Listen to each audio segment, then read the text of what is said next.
Bonjour, vous avez réalisé votre entretien professionnel et votre entretien de formation et vous vous demandez comment les choses se passent-elles ensuite. Ensuite, votre encadrant a 30 jours maximum pour vous transmettre le document retraçant l'entretien professionnel. Il comportera une appréciation générale sur votre valeur professionnelle et sur votre manière de servir. Donc vous allez dans ce temps-là en prendre connaissance. Vous allez également pouvoir y apporter certaines mentions. Par exemple, vous allez pouvoir indiquer des éléments de contexte qui vous paraissent importants, liés donc à l'année écoulée. Vous pourrez également porter toute observation que vous jugerez utile. À ce stade, vous ne signez pas ce document. Vous en prenez connaissance, vous le complétez, le cas échéant, et puis vous le transmettez à la direction des ressources humaines. Ce document, il va être visé au niveau de la direction des ressources humaines et il va vous être notifié.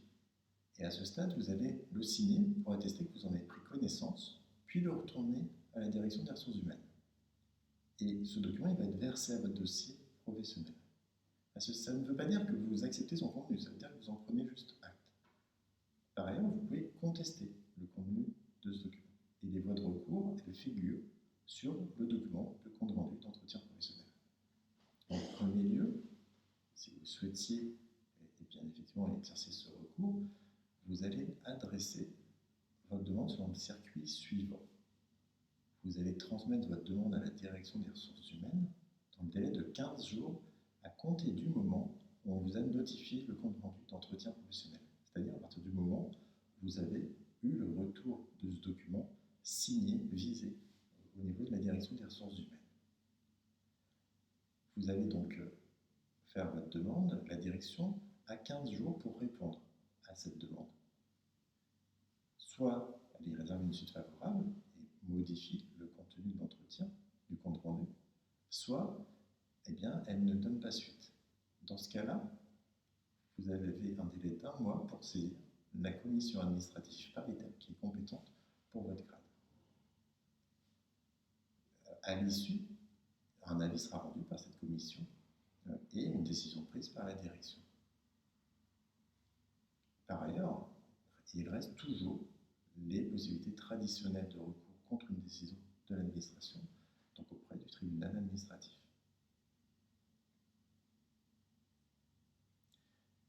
S'agissant du recueil des besoins de formation, ce recueil il va être inclus dans le recueil plus global organisé au niveau du pôle ou de la direction fonctionnelle, dans le respect donc, des organisations internes.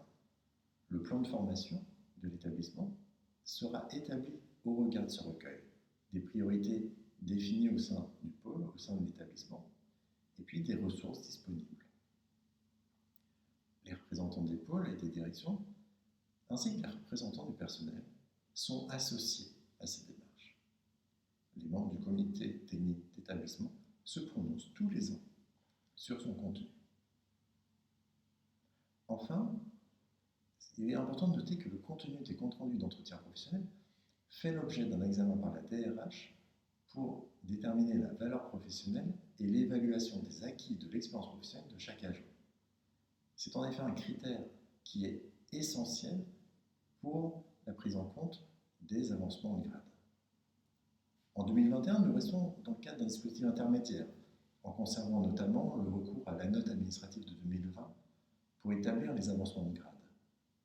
Cependant, sous réserve de nos échanges à venir avec les organisations syndicales, la synthèse des éléments du compte rendu, attestant par exemple le niveau d'atteinte des objectifs, d'expertise du poste et l'appréciation littérale de l'évaluateur s'agissant de la valeur professionnelle de l'agent, permettront de mesurer ce niveau de valeur professionnelle. Est-ce que vous êtes expert? Est-ce que le niveau que vous avez atteint est très satisfaisant, à consolider, voire insuffisant? L'entretien professionnel n'est ainsi pas seulement une formalité, ni une obligation de l'agent ou de son évaluateur. Voilà, j'espère que cette vidéo aura répondu à vos attentes. Si des questions restent en suspens, n'hésitez pas à les poser dans les commentaires sous cette vidéo ou à les faire remonter par votre encadrement. Je vous remercie.